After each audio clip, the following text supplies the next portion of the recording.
Hey everybody, it's Bust with Battles with Bust number 186, and today we're going to be doing our last Seasonals prep video. And so for my daily followers, I do apologize, it's all these same decks over and over again, but it's what I just kind of have to do. And so the way I explain it is I have a few options. I can continue with the daily variety and different videos every day and then be wildly unprepared for Seasonals, or I can go in and prepare for Seasonals, but I can either not make videos for it or I can make videos for it. And so I choose that last option to where I try to get prepared for Seasonals as best as I can, while also just recording some of those videos and some of that content. And so if you're tired of seeing this stuff, I'm sorry. I'm sure there's a wonderful other content creator out there that can fill in your afternoon, but at least on this channel, this is what we're going to have to do until Seasonals is over.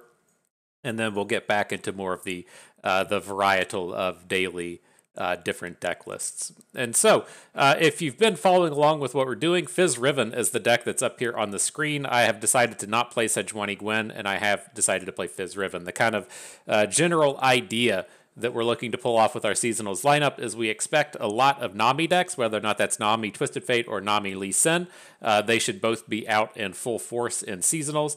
And then there's going to be a ton of Swain. Swain being the new hot and powerful tool with the release of the 316 patch, and then it turns out Nami Twisted Fate is also quite good against Swain. And so the idea that we're looking to bring into Seasonals is to just leave Nami Twisted Fate up. We're going to look to ban out Swain wherever he turns up, and then hopefully our list that is good against Nami Twisted Fate will be enough to carry us the whole way through.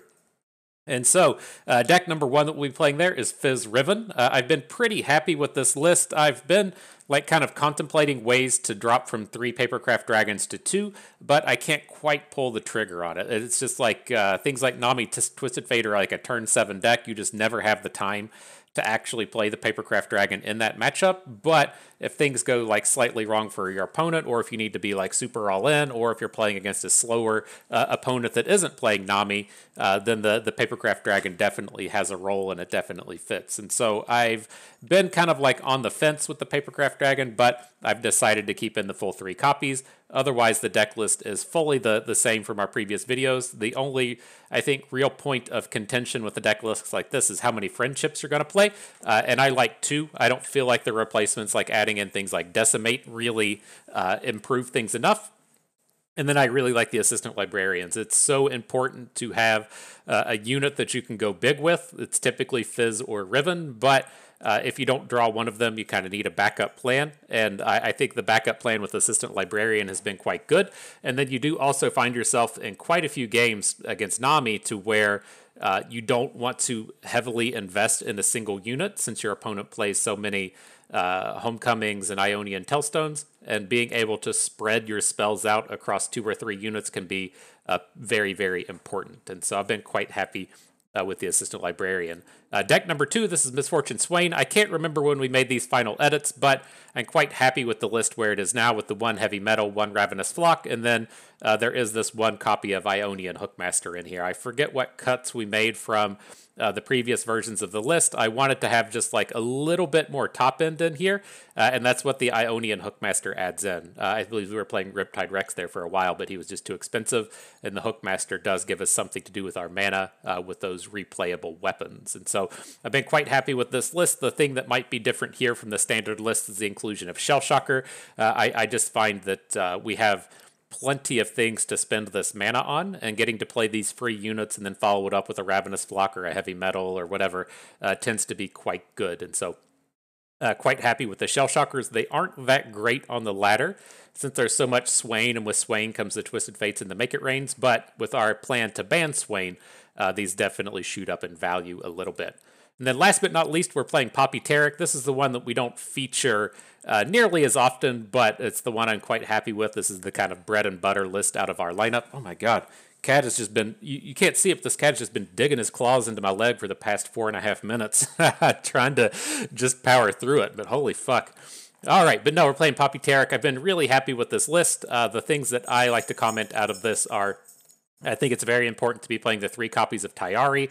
You can't just be pushing into the 3rd turn without adding units onto the board, but I don't like going so far ahead that I'm starting to play things like the Ibex or the Faded unit. I feel like they're a little bit too much. And so really happy with this list. We just straight copied this out of Conanson's list. It's what he used to jump into Masters this season, and I've been pretty happy with it. It was 2 or 3 or 4 cards off from what we were playing, and I just kind of agreed with everything that he was doing, and so felt pretty good there. And so that's it. That's what we're going to be doing battles with today. You all know what we have to do before the battles begin, though. We do have to go and pay the pay-to-win price, and we're getting pretty close. Both Fizz Riven and Poppy Taric are FTP bus standbys, so they're all premiumed out and skinned out. I think with this one, all we have left is the Swain and the Leviathan. So let's go ahead, upgrade the Leviathan for today. We'll just get this fully premiumed out for when Seasonals rolls around tomorrow. So, good stuff. What I'm intending to do with this video is I just want to play each of these decks 3 times. That'll give us, one more game than normal, but up to 9 games in total. A little bit of each of these decks before we sail off into the lands of the big battles at Seasonals. Oh, I think I messed up the sound. Hang on. There we go. Got that volume fixed. Sorry if we just boomed your ears out. But for the most part with these decks, the things we're definitely looking for in the early game are just all of the reforged units. I'm not quite willing to just cycle away the Conchologist when we only have one other play. It would be kind of devastating if we missed on our 2 drops. And so here, I am just going to go ahead and open. This is like just the classic make it rain spot from opponent, or if they add a Mirai Warden, just very easy for opponent to completely shut down our board. And so I'm not too stoked about those possibilities. If he hits us now, it's fine. But we miss out on a couple of points of damage potentially to get a little bit of a safety net.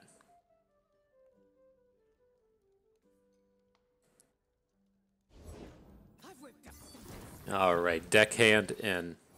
Say what up to my Riven.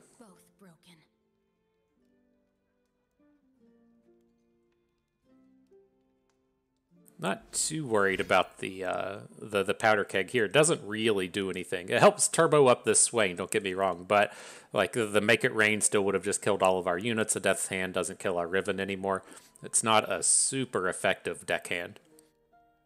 And then if we manage to hit an Overwhelm, we still have pretty safe attacks into the powder keg next turn, to where we can give the unit Overwhelm, hook the powder keg in, and then get the free attack in for the damage. Not the case. Looks like we're about to get AoE'd, but definitely could have been worse. We just have to attack now. If he's going to follow up with Twisted Fate on this turn and AoE our team, then the game's just done.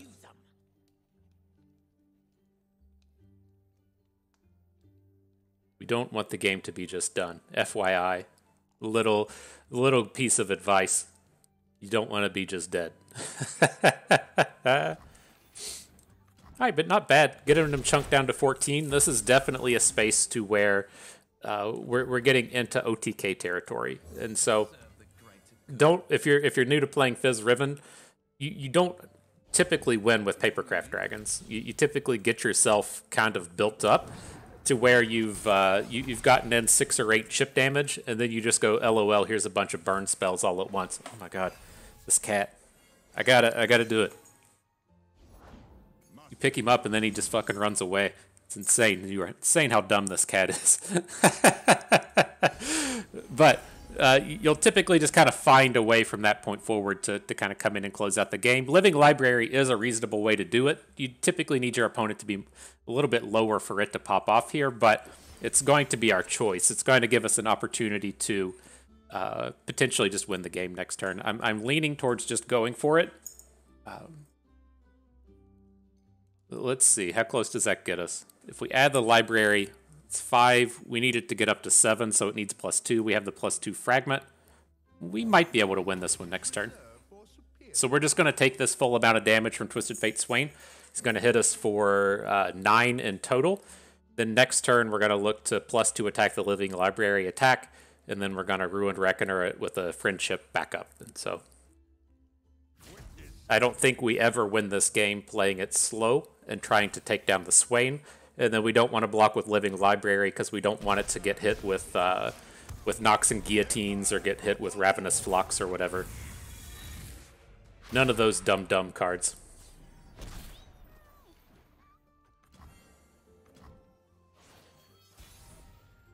Alright, let's start the party. Oh shit, we're 1 mana short. Oh, this might be bad. We have to go for it anyways. We're just gonna die if this doesn't work. We're not gonna be able to friendship through this. I thought we had the 1 more mana for it. I forgot that we had to pay the 1 mana for the +2 attack. I'd still be okay. Maybe he'll tap out for something dumb. one of my favorite plays in the land is when your opponent taps out for something dumb. Let's see. I mean, even if he has a removal spell, we aren't technically dead next turn.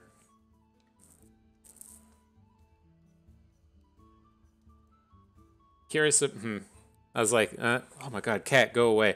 I'm curious if we should have just like gone into the next turn. To when we would have the protection for the living library, but well, that doesn't change anything.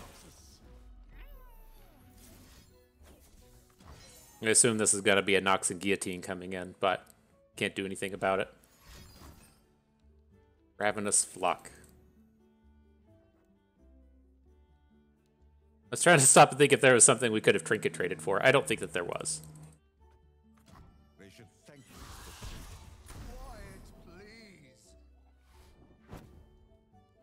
But still not dead. Right, we should be taking 5 from his units on board. We have the Wallop to shut down the Swain. And so maybe we can figure out an additional path to victory.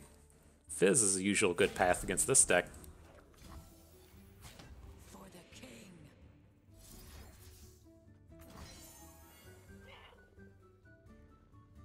All right, let's try this again. Cycle it back to win attempt number 2.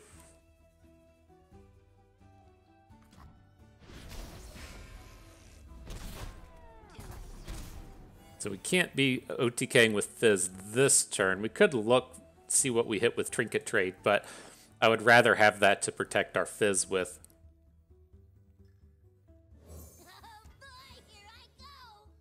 We might have to. Like, if he starts to play, like, Make It Rains and stuff, then we can look to protect our Fizz here, but...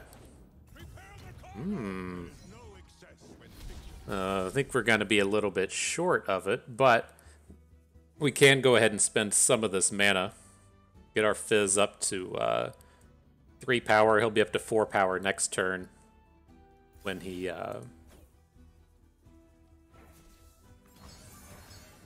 when he gets the flip.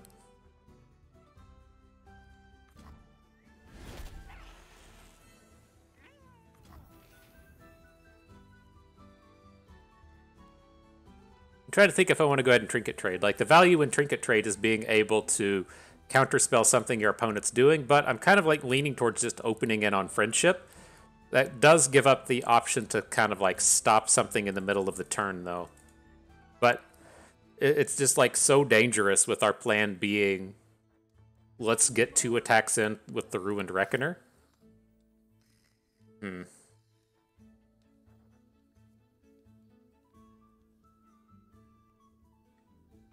Alright. This is a spot I'm not... Oh shit, he just stood on. I forgot about the Swain doing Swain things. Shit. Alright, we got a Trinket Trade now. That's a good start. Weapon hilt gets us to 6. We need 1 more point of damage. We can try and find a the +2 attack fragment off of the weapon hilt as well. But let's see what we have. These aren't the ones we need.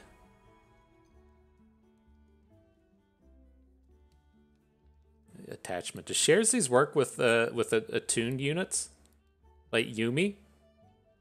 It's an attachment, right?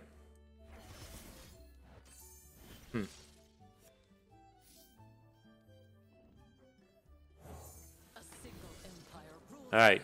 Well, here's where the win comes from, my bro. My dude. El Broheim. See if we can get it.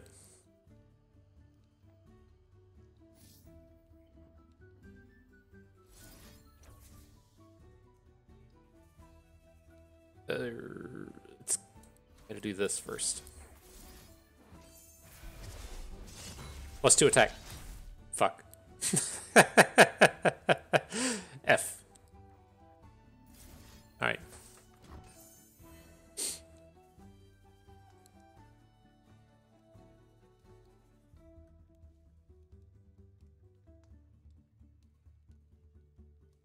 You know what this is coming down to?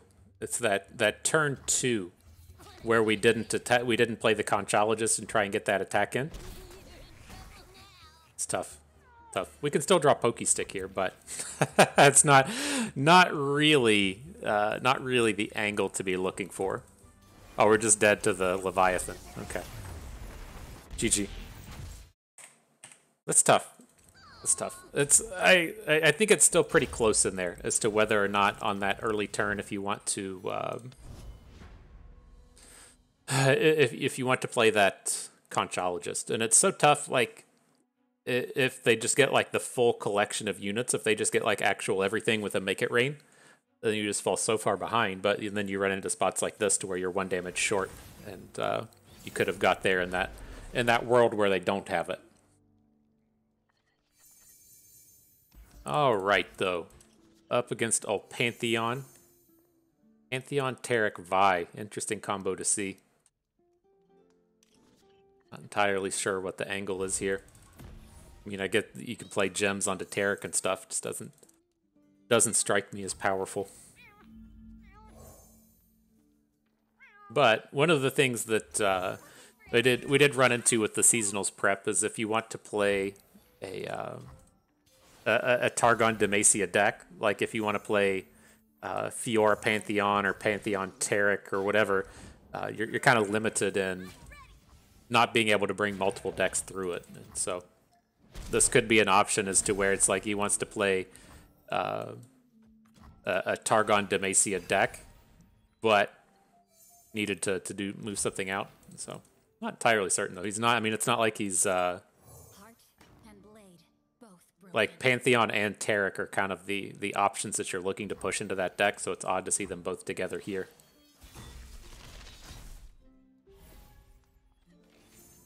Alright, so the thing we'd be worried about here is just a Pantheon coming down and shutting down our blocks.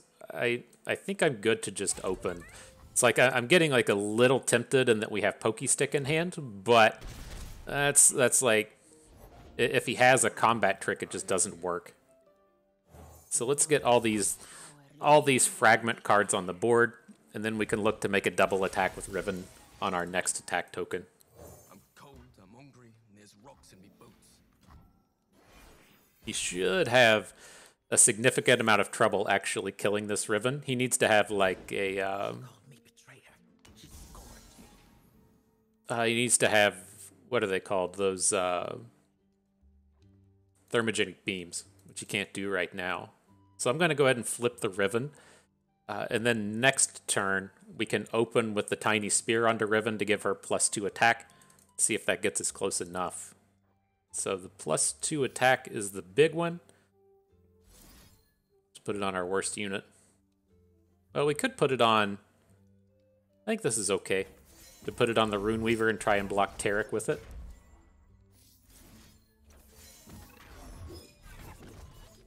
Look at you getting all the stats in the world.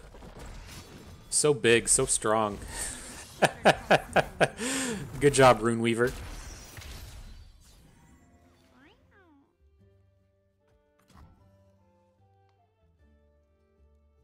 Then definitely happy with a Taric block here. If we go into the next turn and he wants to block with Taric, let's say he attacks now, right? And we get this 5 damage. Oh shit, we passed? Shit. That was not what I intended to do. We can still open, but I meant to play the sword. Whoops. I went a little bit too far there. But how much mana do we have now? We can still pull off some of this. It's 8 for the Friendship Ruined Reckoner. Just we miss out on a couple points for our Riven now. I was intending on her getting a couple of bonus attack, and then it's even worse that we picked up this... Well, it's nice to have the Glinting Blade Fragment, but it's worse from our strategic standpoint in that we'd be giving Riven +4 attack this turn. Come out from your shadows, demon.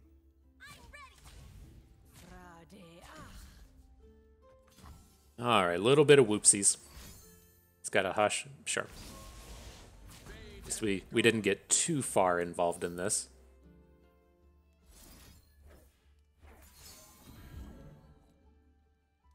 And then a nice little bit of chip damage going through as well.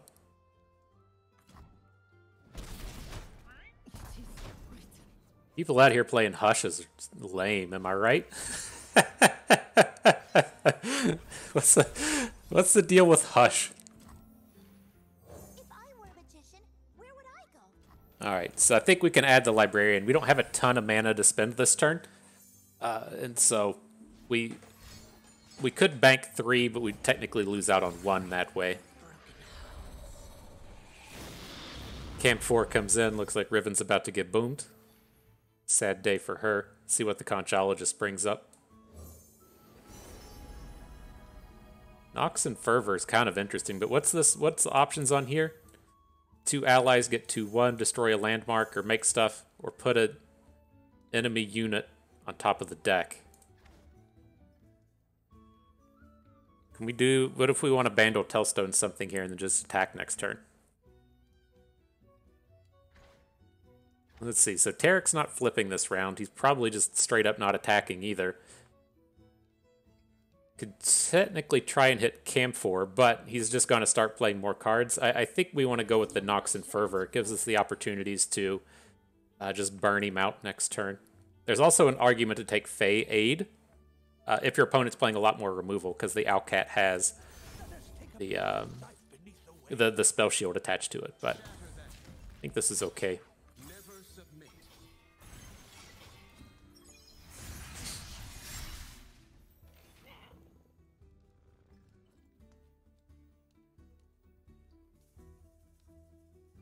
So, with our spot now, say we Nox and Fervor onto Riven, take some chip damage, but that's okay.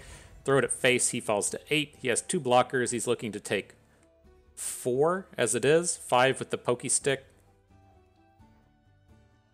One of those blocks has to go onto the Librarian. I think this is okay, it's kind of only the way our path to victory works.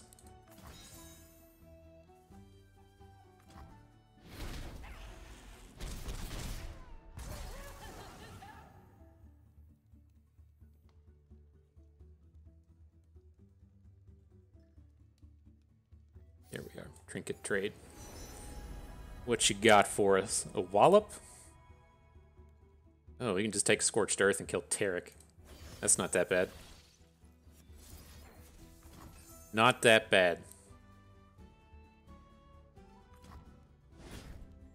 Get that dum-dum out of here. Say, no thank you, Taric. Alright, so Tiny Spear can go on this guy. +2 attack can go on a different guy. Send the old Squatterino in there. He'll block a 4 and we should have a lethal. Ideally. Ain't nothing wrong with getting lethals.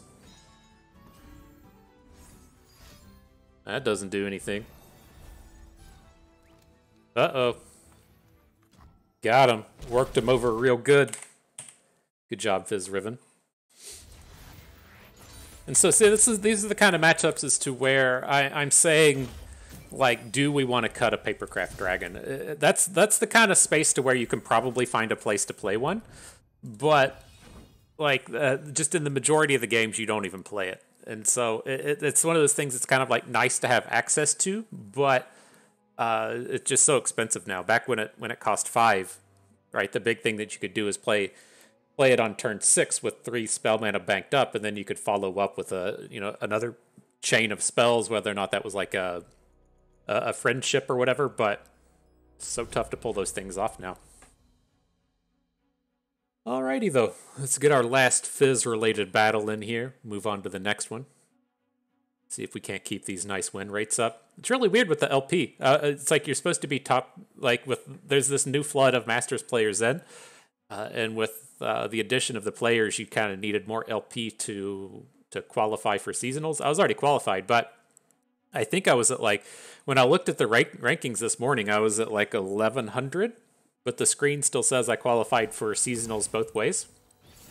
It's interesting and strange. Alright, this hand is not acceptable. We're looking for our Reforge units. Found one and a Fizz. Fizz is okay in this matchup. I like Fizz a lot more in this one than against kind of like Demacia-based versions, since the combat spells are just so much slower. Right? They're typically packing like, in Fiora Pantheon, they're typically packing like 3 single combats. And so they have a lot more just like cheap stuff to throw at Fizz. But with this, they're playing like desert duels and grappling hooks. Just a mana slower makes all the difference when you're trying to OTK them real fast.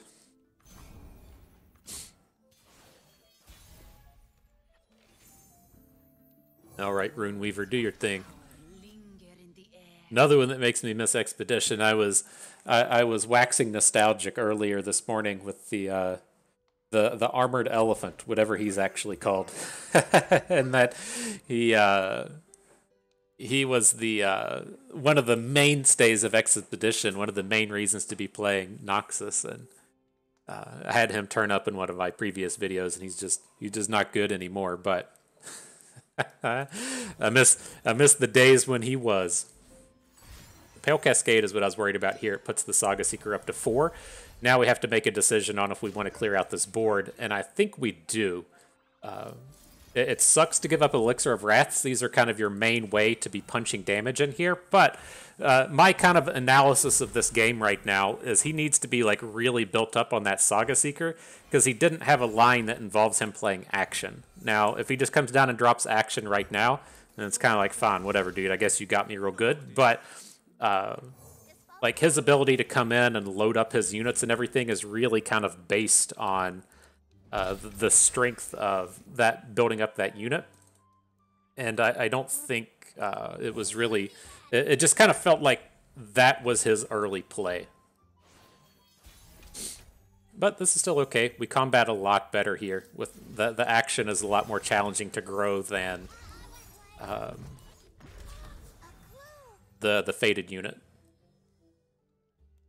It's alright if he wants to make blocks now. Things like Shapestone don't work. People don't play Quicksand anymore. Here's another opportunity to be shown wrong, but people typically don't play Quicksand anymore. And so, still a strong set of attacks without that dum-dum on the board.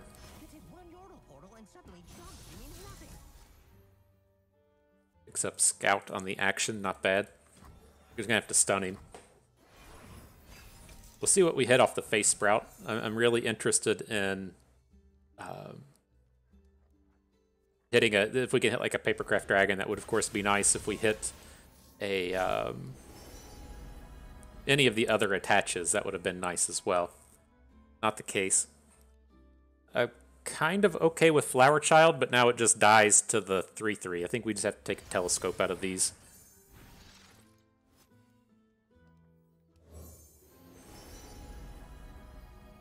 Just take that width. Say, give me all the width, please. This is justice.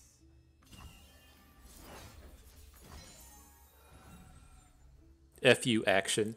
I tried to get you in my lineup, it just didn't work. Sorry, friend. I tried.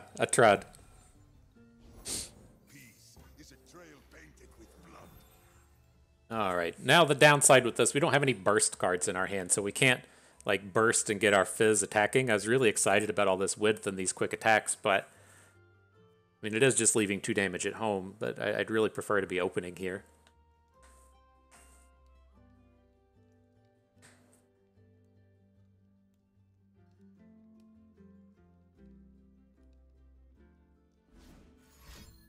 We're up to 3 turns of Pantheon. Desert Duel, that's fine.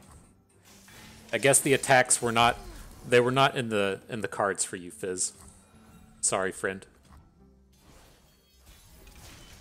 Talk is worthless. We are what we do.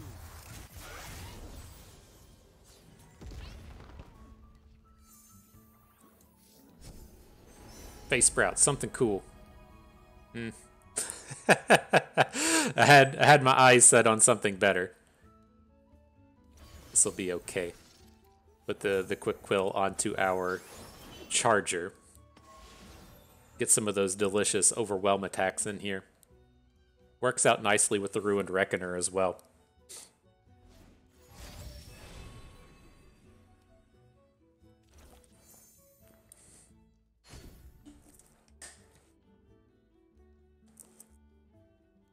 See if he's got another one of them desert duels. That would be problematic. But if he's just dropping units, we're not in the worst place. It's like even if he drops Pantheon, we can still wallop on this turn, right? If we want to say attack with the Charger and then he blocks with Pantheon, we wallop Pantheon to get that 6 damage in. Just a little bit worrisome in terms of dealing enough damage to win the game. There it is.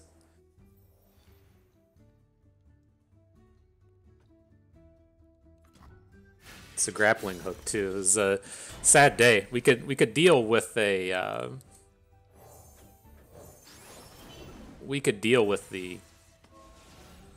the desert duel. That would have killed the action back, but this one here not quite as good. Okay. Puts a gem in his hand, which could be a little worrisome, but I think this is fine. We have to like worry a little bit about just getting straight up killed here, which is which is a sad place to be. Something's up with this. I'm fine to just drop wallops after he plays a handful of combat tricks.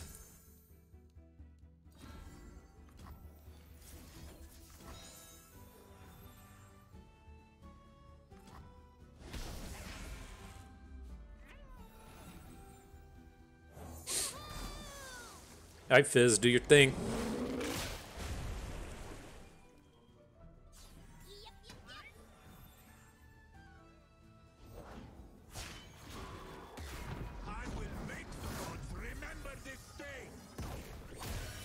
Alright, what collection of sweet keywords do we get here? No lifesteal? Okay, he did pick up Challenger, which is fucking annoying, but the big ones... the big one is lifesteal when we're trying to OTK, and he didn't hit on that. Gonna be losing Fizz, though.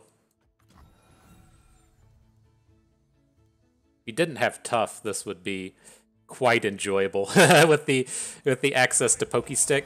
Maybe when he sent it back to us, we probably should have. We messed this up a little bit. We should have played the Pokestick first. So if we pick up a good combat trick or something here, we could take down the Pantheon. But a little sloppy.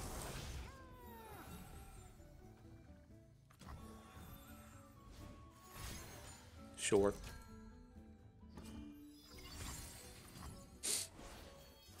Alright, deck, give us something sweet. That is a lot of Ruined Reckoners. That does give us a bit of opportunity with these attacks.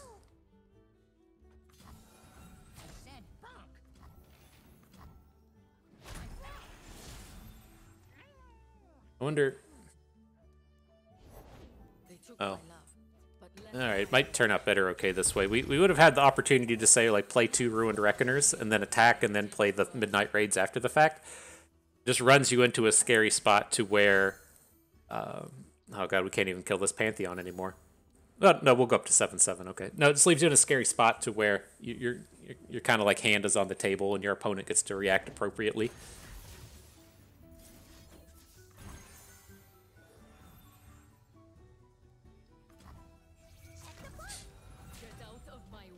Okay.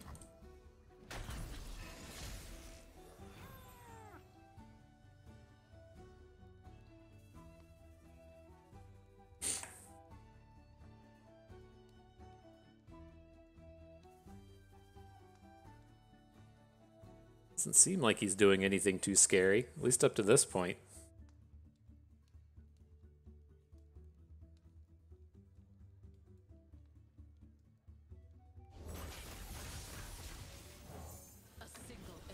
Alright, let's make another attack.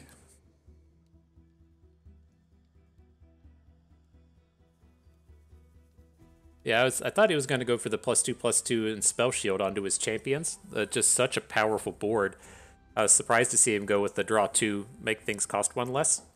Seems like he didn't really hit Maybe these Yulias are why I didn't do it, but that's kind of interesting. He also replayed as Zolani somewhere, right? So he can make a big overwhelm unit, but he's going to have trouble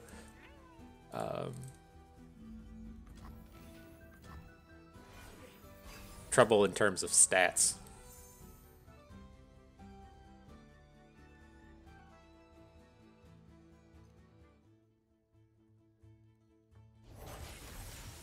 Wow, he just keeps playing stuff. Not how I was expecting these to go. To serve the greater good. Wonder if he has like a backup Pantheon and he's just going for the targets.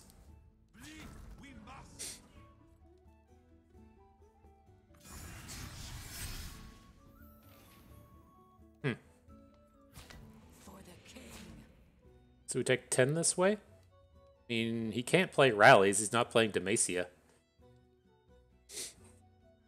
I don't get it. What am I missing? The Absolver? The Absolver would be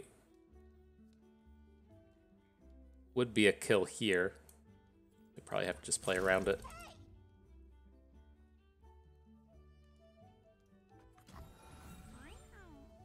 This is like a touch unfortunate for us because the Librarian we have to kind of give up on in terms of, right, we didn't have a target for it, but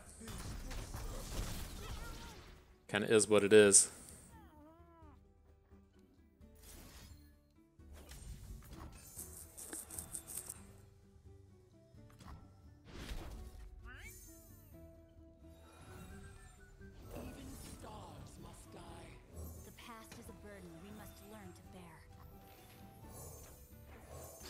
All right, Riven, let's give this another shot. We've gotten pretty far away from getting these blade fragments, but she's finally ready to flip, ready to have the best turn of her life, and a Fizz turns up. Huh? Okay.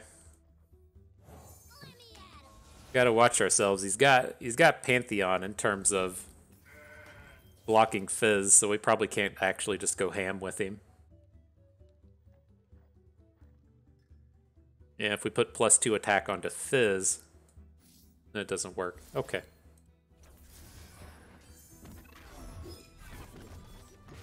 We'll put +2 attack on Riven, overwhelm onto something else. It's gonna put the Riven sword into our hand. I won't look back.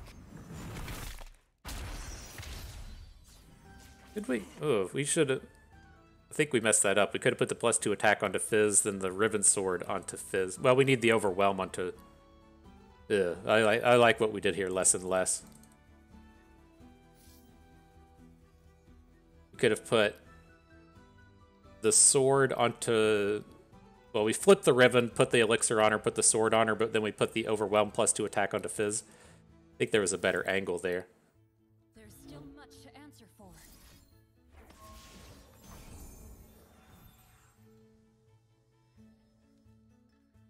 I'm just keeping this elixir back. Like, this is probably a mistake now as well, in that... Like, we can't lethal this turn. We can get Riven up to 16 if we'd played things in the different order, but, like, the Elixir of Wrath is what's letting us block with Fizz next turn. But we're never killing through this Harazi. Yeah, this one's done. Alright. That's tough, but I think the good thing we got to showcase out of that game is there's two things out of that. That Assistant Librarian was exceptionally powerful, right? That was a match to where we didn't get much opportunity to use any of our champions, right? Fizz got taken care of like almost immediately. We didn't draw that Riven until like turn 7 or turn 8. And if you're playing things like Yordle Squire in place of that game's just nowhere in reach. But having access to those librarians really gave us a place to kind of pop up. And then that was a game to where Papercraft Dragon would have just outright won for us. And so it's like it makes me a little bit happy to have kind of both of those things going on. So not bad. We 1-2 with Fizz. We managed to actually beat the Swain deck and lose to Pantheon twice. Is that how those matches went? the opposite of what we expect. But I'm happy enough to come out and play against Pantheon if necessary. It's not one of those things we're ever just going to come in and ban out. All right. Onward to battle, up against the Swain Twisted Fate. I don't want to call this a waste of time because we run into some of these situations in seasonals to where you just plan on banning out a deck no matter what. And I feel like Swain isn't quite there. Like, Swain is something I probably ban like 80% of the time. And so it does get some usage to actually come in and play these matches. But that's always one of my real peeves with seasonals is that it's not the same format that Ladder is, and you can't play that format anywhere else, right? I can't just go and play Gauntlet right now. It's not up. And so as you're out here playing, these constructed formats, you're just like, oh boy, if you pick a matchup that you just have no intention to ever play against, then it's like, oh boy, this is just a giant waste of time. And when that is the most common deck in the format, it really, really hurts. So I like to cheer for the underdog every once in a while, and it makes it really hard for the teamless and the solo folks out here to really prepare for an event like this.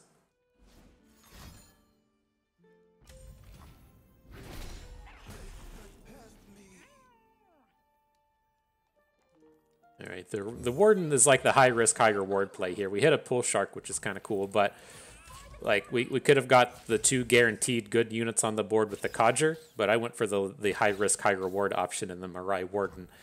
I guess it turned out okay actually hitting a Pull Shark, but let's see.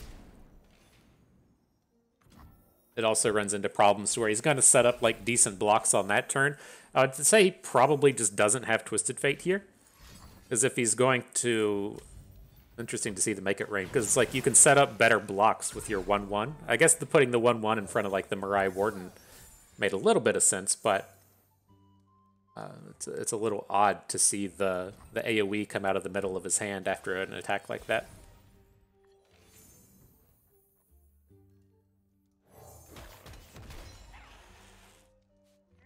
Alright, so let's see what he does here. If he just comes in and plays Swain, he adds anything to the board. I don't suspect we're going to get particularly good heavy metals this round, but we'll see what turns up. And would like to get Misfortune going, but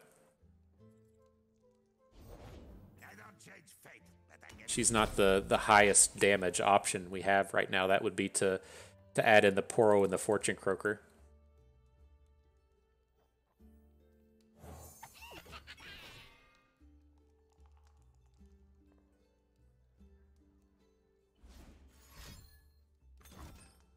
Sure.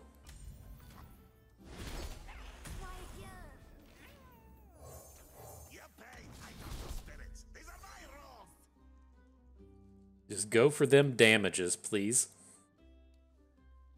I would like to deliver the damages. The other, like his Swain's going to be flipped now. He's played too many big cards. But the kind of interesting thing you can run into with Misfortune in this spot is her ability to come in and block Swain.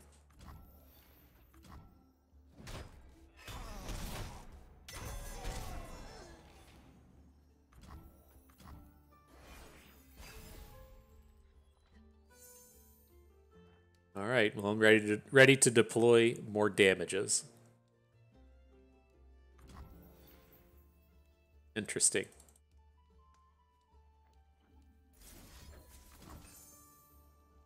This is just like reeks of him playing a Swain.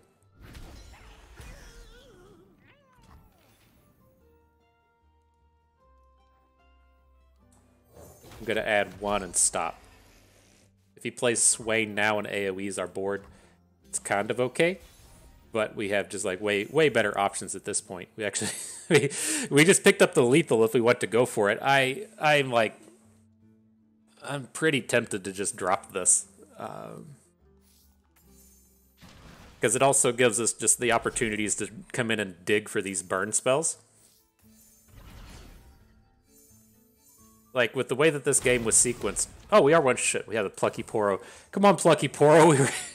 we were counting on a lethal to come in here. But with the way that that's sequenced out, like, he has to just have a handful of removal spells, right? Any unit who would have just played, I'm not entirely certain he would have just trying to get us with Swain, and now he's just gonna come down and drop a Leviathan, right? All makes sense. But we're pretty close to lethal here, and this Swain Leviathan combo isn't enough to kill us right now. Find our Leviathan. Oh geez, how bad is this? Only -4?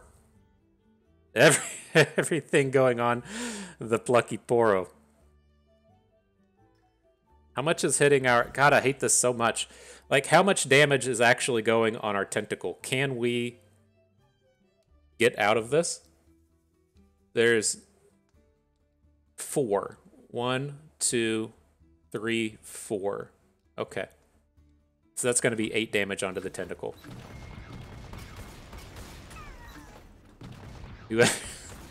I'm not saying this is designed poorly. There's definitely ways that could be done much worse, but it's so frustrating dealing with that shit.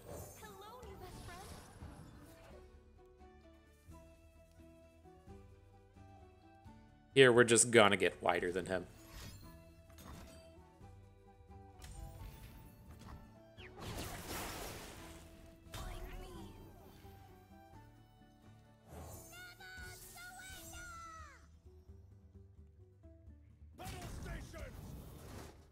Gotta block something or we're dead. Figured that combat out. I would prefer to not die, please. Now let's get some more stuff on the board. I'm one of the good guys, but not that good. Alright, in the eye of Nagakaboros. Coming at you. He did drop us to 3. At least we've got the backup Nox and Fervor. You want to be the one playing the second Nox and Fervor here, not the first one.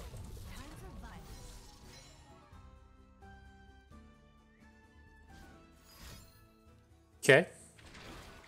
Pretty sure we just won.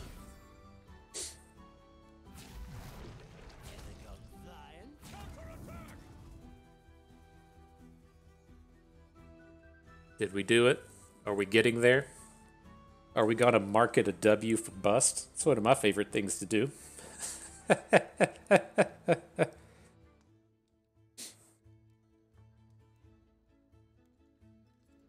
Got him. GG. Look at us. We're apparently able to just beat Swain all day, but we can't beat anything else.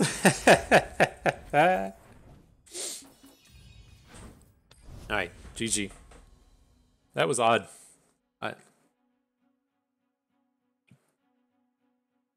I guess that does make sense with him having both the Leviathan and Riptide Rex coming into that turn to where he just didn't do anything. It's still, like, I like where we took it to where we just banked up 4. It's just so scary to come in and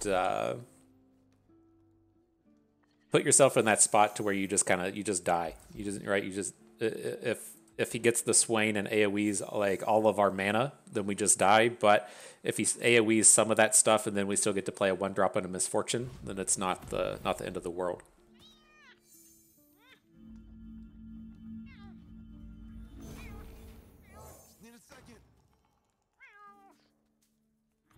Alright, Legion Rearguard. Best card in the game, right here. You saw it here first, Legion Rearguard.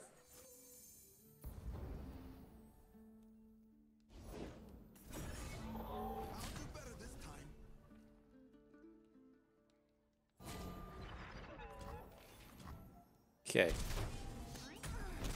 Nice little 5-shot.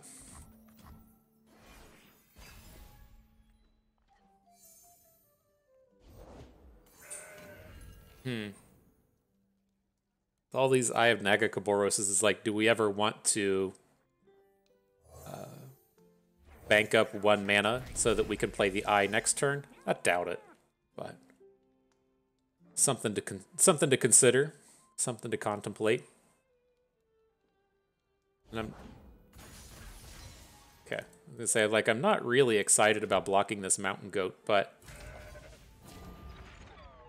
if he forces it upon us, like, It's like, if he's playing a combat trick here, it's fine, but I think with the permanence of the Darkened Lodestone, it's just not really worth a block.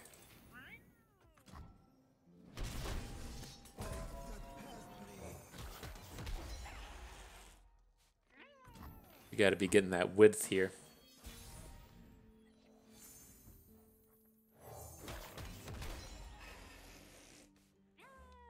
Gonna have the Fiora.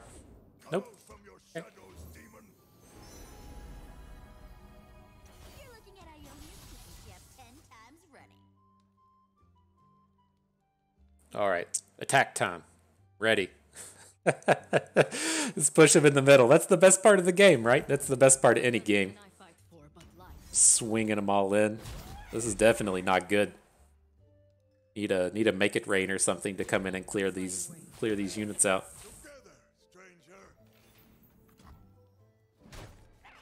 So we get him for 5. Down to 10. Alright, stuff's happening. Especially like we're never going to get like the better board than him. But if he comes in and decides to spend a bunch of mana protecting these mountain goats, then it does prevent how much he's able to add to the board outside of this. And so we should be able to have another turn to where we get wider than him. And then we can look to burn him out with... we can try and burn him out with the Leviathan and an Oxen Fervor or something. I think we're stuck blocking the goat here. Clearly just has a combat trick, but I don't think we can just take this full amount of damage. It leaves us too close to just like dying to Pantheon. And so we'll get in the 1 block. Didn't see that trick coming. I was kidding you folks. I did see the trick coming. But this is fine.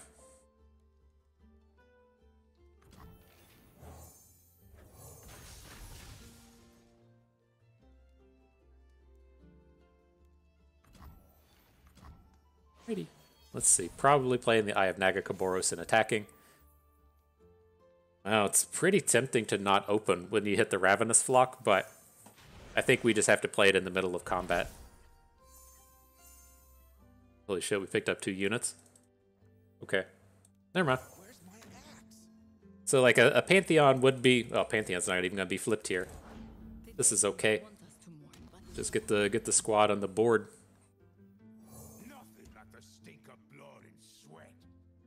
I'm ready to attack. That's the best part of the game, right? Tell me I'm wrong. Tell me I'm wrong. Ooh, bust, I like to play Karma. No, you're at the wrong channel, dude. This back alley barkeep deck is pretty neat. No, it's not, dude. The game is all about Legion Rearguard. We just made the best play in the game. It's called Play Legion Rearguard. And then attack with it. I guess it's like number 1 and number 2. Best play number 1, best play number 2. A, get your Legion Rearguard on the board, then B, just go out and attack with it. That's kind of fucked up. Can't pop that spell shield now.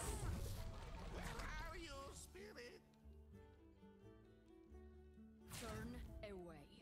Do not stand against me. Not bad. We finally clear out all of his board.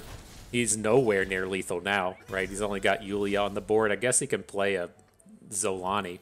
He's mana short of that, so that felt great.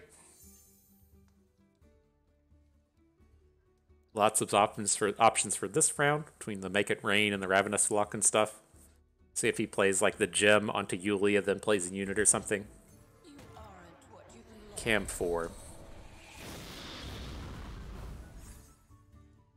Alright, so the Leviathan is probably a no-go here, but how do we feel about our ability to take this Cam 4 down? I think that's doable.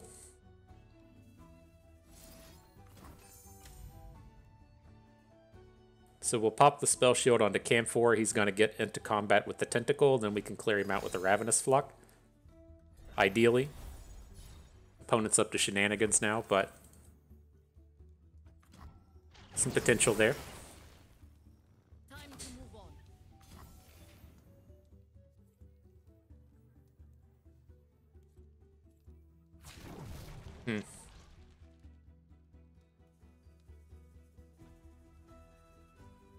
Just sucks here not having anything else to do this turn if we make this block. But I think this is fine. We can add in the tentacle and then play the second eye.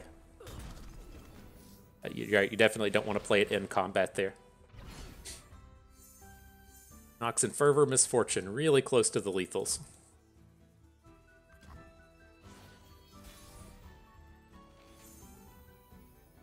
We change our mind on this? I don't think so.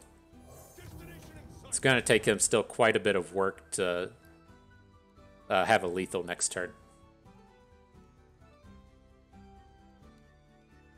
Like, I'm pretty confident that if he just passes back to us, this is a super easy pass. Like, he needs to just be dropping Harazi on the board right now, right? I guess he could have, like, a Pantheon as well. Pantheon's ready to flip, but we're getting really close to the lethal, especially with the Nox and Fervor in hand.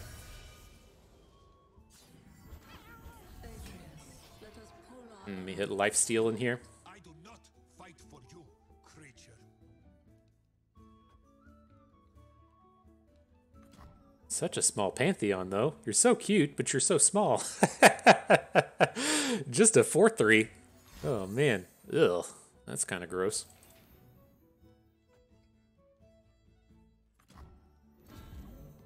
Well, things were looking okay.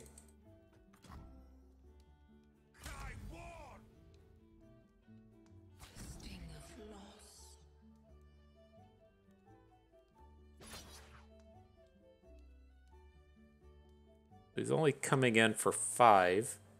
Just throwing the tentacle in front of Pantheon get us anywhere. He's got... Does he have Spell Shield? He does have Spell Shield. This isn't elusive. Oh, he's got Overwhelm, though. Probably still got to Prevent. Right, because he's going to be attacking for 10 next turn and will only have 1 health on board.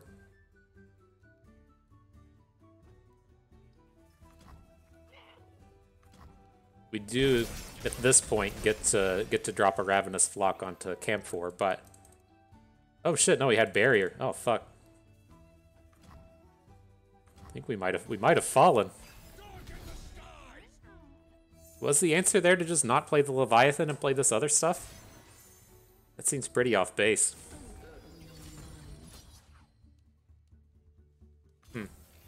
Alright, GG. We cannot beat Pantheon today. This is the day of battling Swain. Alright, last Swain battle. Let's go. I'm ready.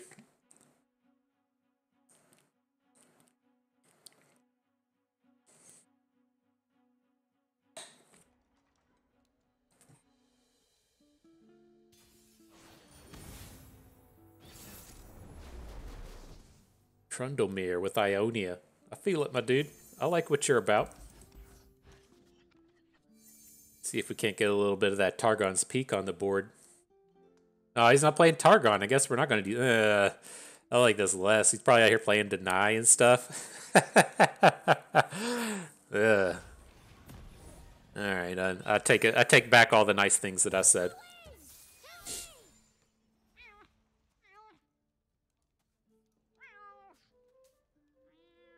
Really surprised to see these champions making their way forward. Just like, not that Feel the Rush is like bad against the Swain cards. Just when they have the opportunity to just like kill your big dude, it's kind of tough. I mean, it doesn't quite work with Trundle or Tryndamere, but it's kind of scary.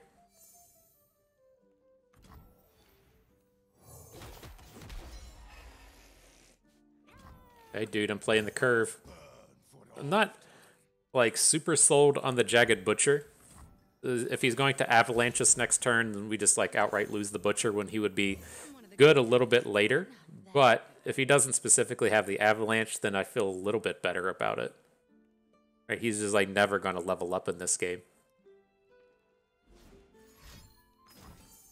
Oh, sure.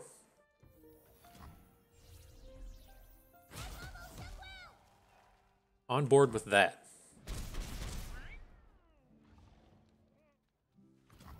No ramp unit? Perfect. Perfect. Got a Blighted Ravine. You gotta have something to make it interesting. There you go. No prey, no pay.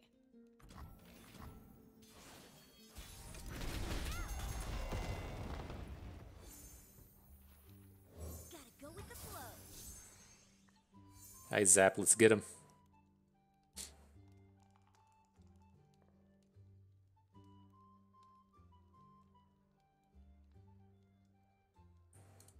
Good stuff. I was like, I can't remember how much health Trundle has. I was just sitting here thinking, it's like, what if he taps out for Trundle here?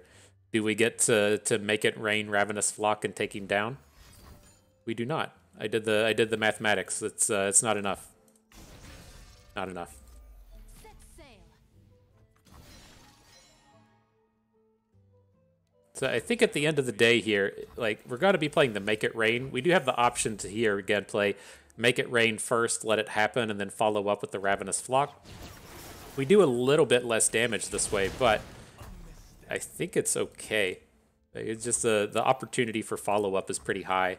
And the Ravenous Flock, like, we only have the one shot to take down a big unit with it. And it just feels like dropping it on Concussive Palm is leaving a little bit to be desired. Keep up, keep up.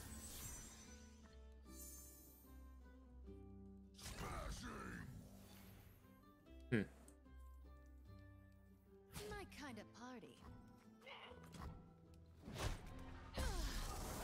Alright, so my thing here, I want to get this Trundle off the board, and then ideally still have mana next turn, right? We're 100% playing the Leviathan next turn. I would like to have access to some mana for this if we can. It's like he's going to health potion in on his Trundle. And so now we can just kind of go with this backup plan of the heavy metal. See, I told you, Conanson, you have to come back and watch that. I don't know exactly what the deal is. I knew that I had seen it before to where the Ravenous Flock gets counterspelled by a heal, and it just happened. I knew it wasn't the first time that I've seen it. I don't know what's different about this time than the other times we've been seeing, but I knew that was a thing. I knew it. Whew. So hard being right all the time.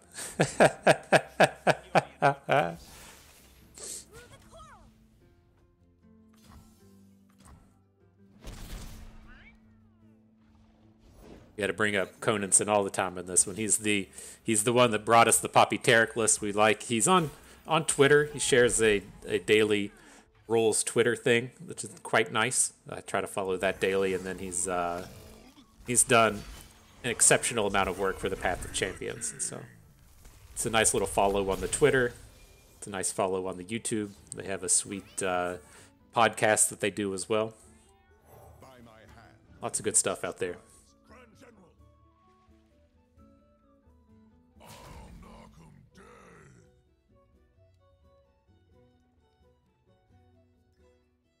Alright, but let's see what opponent does. I'm not, like, super scared of this board. Ideally, we're going to get, like, Swain and Leviathan on the board. Not dead. Not just on the board, not dead and stuff. And then we'll get the stuns to open the turn next round. Looks like we're going to lose out on the Leviathan.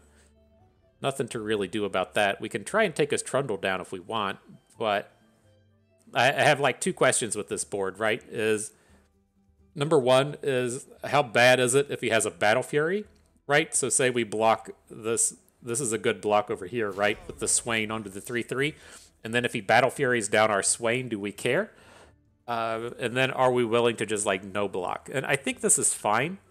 It's like, if he comes in and drops Battle Furies on the Swain, then we can just start to Nox and Fervor his face. Like, I think that angle is okay. Let's drop in these heavy metals and see where it gets us.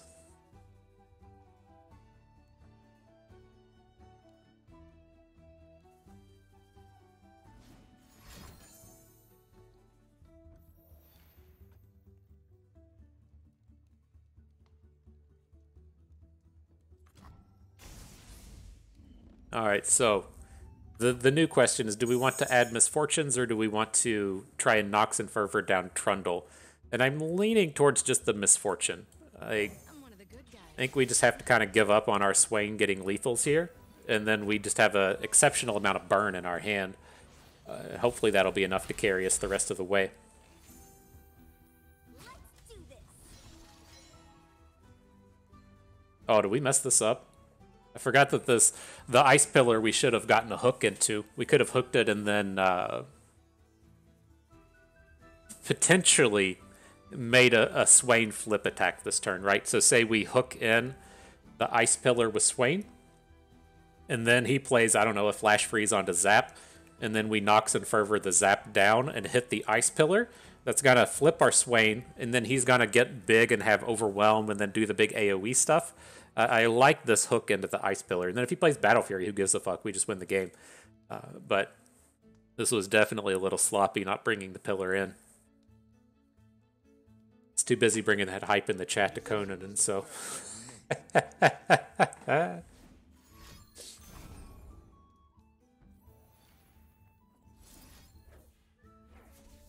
Alright, let's just start throwing stuff at the face. A little worried that he's gonna just kill us with Trundle next turn, but we'll see if he spins down below Deny Mana or Catalyst to the Aeons, whatever they have in terms of heal. But yeah, this was definitely a mistake not hooking in the Ice Pillar. Especially now, this would have just been like a huge free hit with Swain.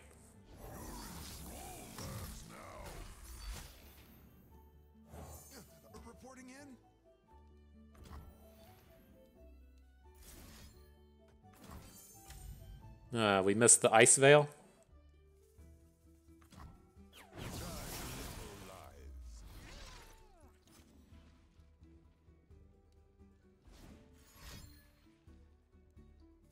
What you got? He's doing stuff now.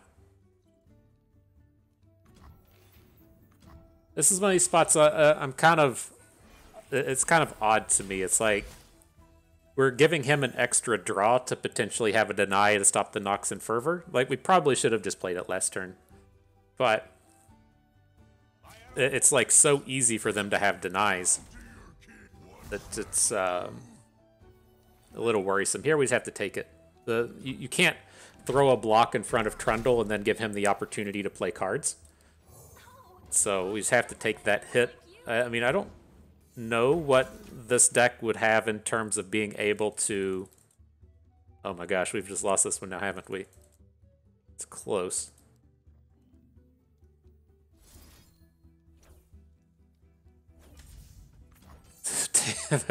We'll take him to one and try and kill him with Misfortune.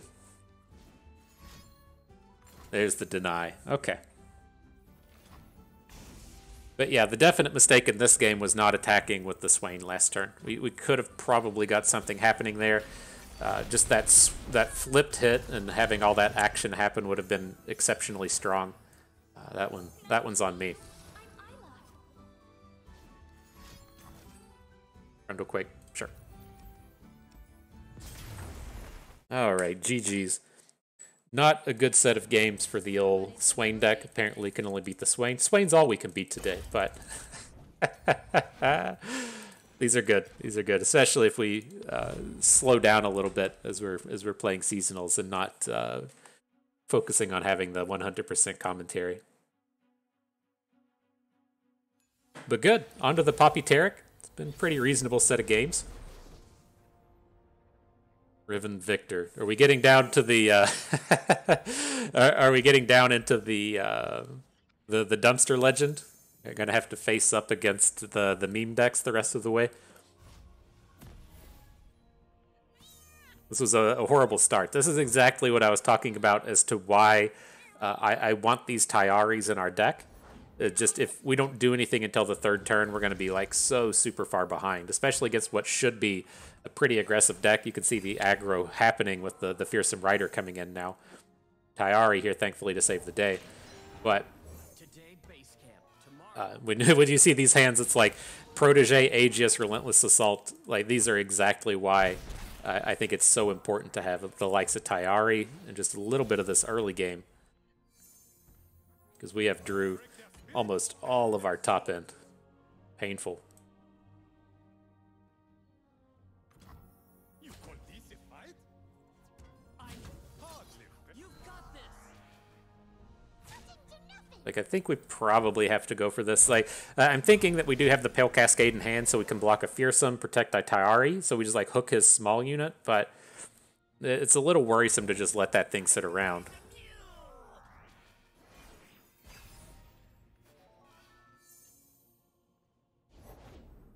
What a horrifically bad hand.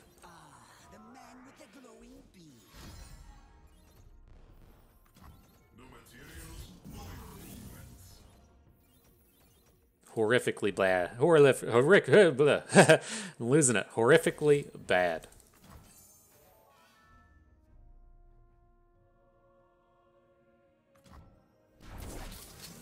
So we can put the +1/+1 onto Protege, protect it with Ranger's Resolve, and then try and do something next turn. I'm leaning towards just going ahead and trying to kill the Niandroid, though. Like, we have to have something go right.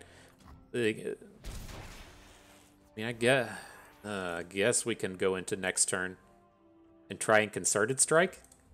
That just sounds so horrible.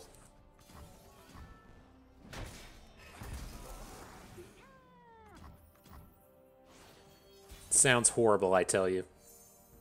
Right, well, at least drew a dude. Let's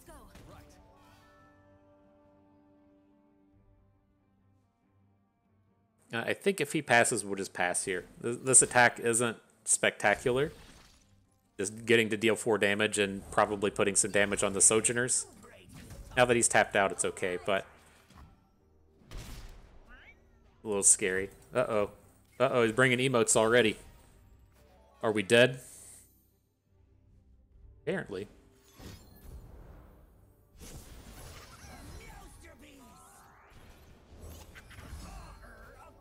Poro Cannon, Poro Cannon. Is this going to be 2 more Poro Cannons? It's not even lethal. We probably do still have to play the Concerted Strike. I'm not going to just up and die to Mystic Shot. Let's see if he can bring in some Elixir of Wraths on us, though. It's definitely not out of the possibility we just get killed here. But not going to fall to 2. Falling to 2 is just too, or falling to 1 is too much.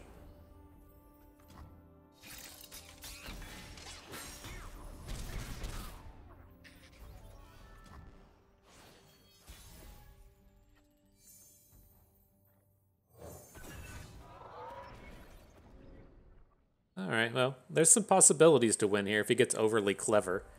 We get to make the big attack, hook in the Niandroid, and then rally next turn. It's potential. It's all one can ask for with a hand starting like this. Just a little farther. Brace yourselves.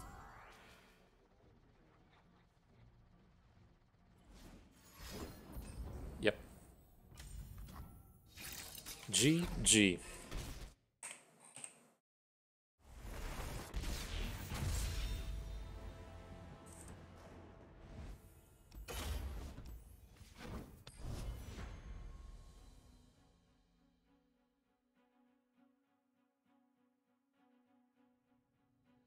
Feels good getting ready for seasonals, carrying that 2-5 record. Seeing the LPs plummet, the win rate dropping. It's okay. We're just fine. Let's hang on to the Protege here. This is one where I want to just be spending all of our mana early on units. And, if we pick up another 2-drop and get to go a 2 and then a 3 and then 2 2s, it's going to be quite powerful. As they're out here trying to drop concussive palms and stuff on us. What up, Reg? I don't care about this damage coming in. He's free to win this attack. I just want to get as much stats on the board as we can, and I want them to be kind of spread out. They don't really have good removal in this deck. They tend to come out and just throw around a bunch of like concussive palms and bounce spells. And so if we're able to start spreading out our width, gives us a lot of potential to attack how they try to attack us.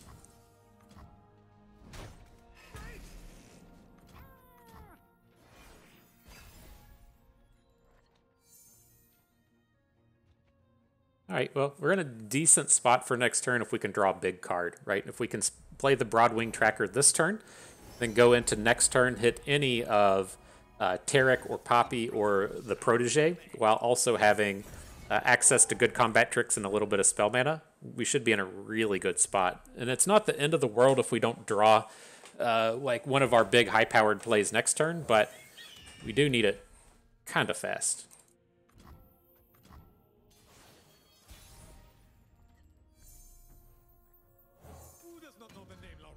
You're not quite at Protege, but we got a little bit of time before things are disaster level.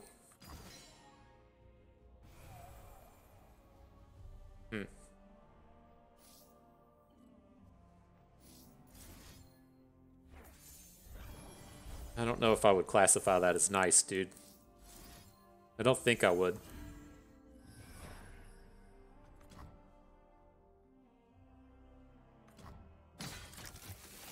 This would typically be disastrous for opponent, but a little bit of the downside to the Broadwing is it does lose out on the 3 damage that would come in from protecting it with the combat tricks.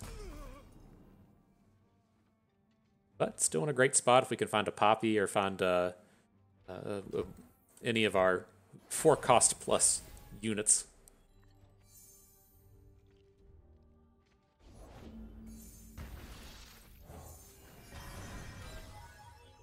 All right, I think we're okay here. He's tapped out for the bar. We get to rally, attack, and then open attack next turn.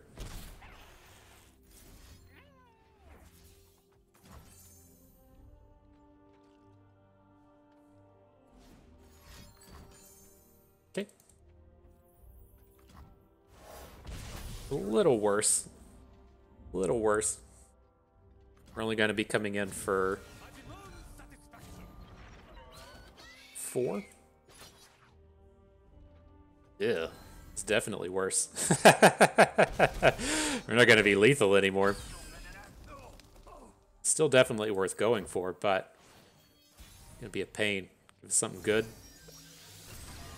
Ooh, Ranger's Resolve, you are not it. You are not what we were looking for.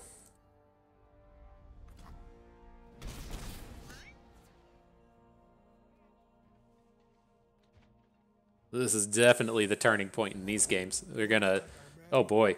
Tasty Feyfolk. Where the fuck did this even come from? Oh wow. Wow, that was his generated card, huh? Just a big-ass lifesteal unit? Oh boy. Okay. Okay. That's the way it's gonna be today.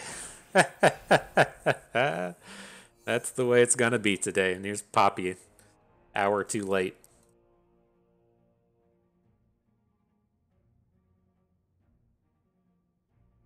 We got to pick up something else back behind this, a rally or another big unit or something.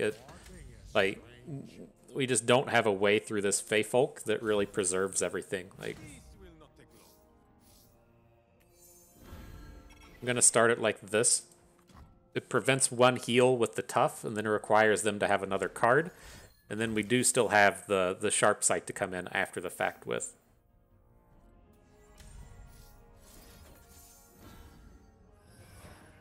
So we get to keep our dude this way, prevent the amount of damage coming in, follow up with Poppy. Hopefully that counts for something, but we're still short on damage without another unit, so it's not like our open attack is good enough.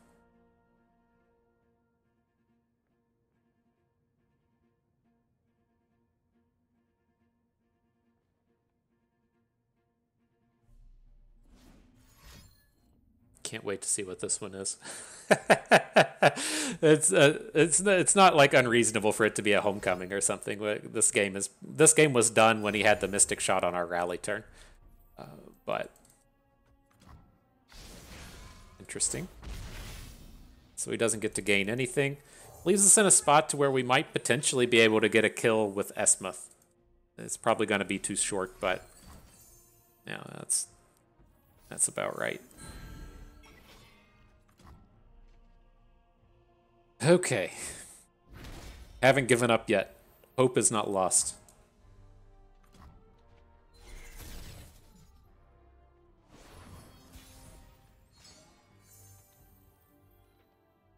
Yeah, it's 1 damage short.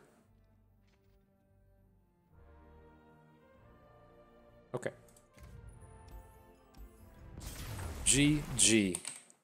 All right, on to game 6. Or on to game 9, last one of the battles. Sorry, hero. Who wants to predict if we play against Swain and win? We've already lost all of our LPs for the day. It's okay. But let's see if we can't play against Swain and win. It's due. Just the entirety of our game plan. Just ban Swain. That's the only games we can win.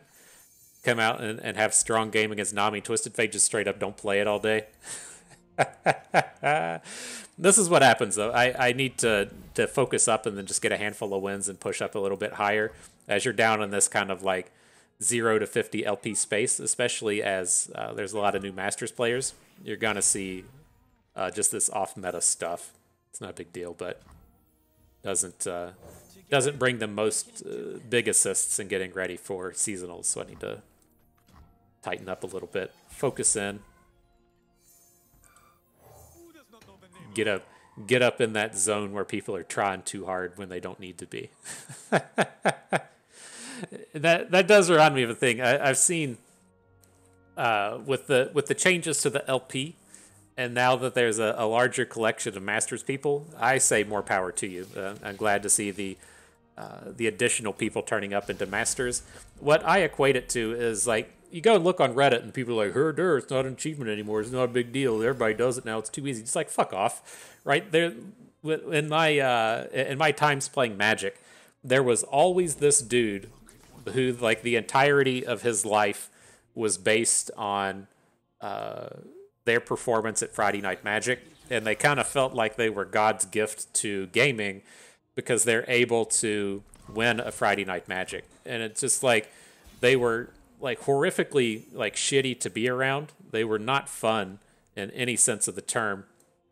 And then they thought that they were just, overly fantastic at the game because they had one good week at Friday Night Magic and they won an 11-person tournament. And that's what I kind of feel like with all of these people that are overly hating on the new competitors in the Masters landscape. Just you're just a dick. No one wants to spend time with you, so go fuck off. That's essentially like. So it sucks to be so harsh, but that's essentially what it amounts to. All right, then I'm not going to boost our Taric here. I'm not ultra worried about this Kane. We can deal with him after combat. So let's just get his good blocker out of the way. And then see if we can't do something with the single combat. The big thing this turn is just not losing Poppy.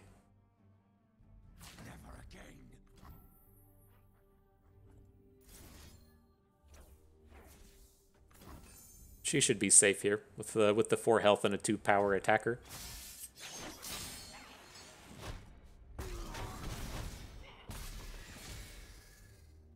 But no, it's kind of like this thing is like I've come to accept where my rank is in these things, my space, and that space is, if we're having a good day, we could probably make a top cut on seasonals. Well, not even a good day. It's just like a good day where we have a little bit of luck on our side as well.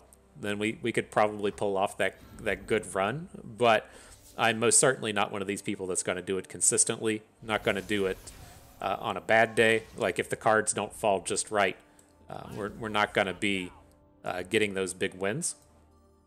And so I kind of get it. I got it. It's been kind of in my space for a long time. Just, I guess there's always that kind of like ego hit that goes with it, in that if you devote so much of your life to the game, and you truly did spend a lot of time and brain power trying to get that achievement, that it feels a little diluted, I guess. But fuck off. You don't hear the people up at the top 10 of the ladder being like, oh man, my achievement has been ruined. They have more people in Masters now. Fuck off. They could give 2 fucks. But anywho, rant out of the way.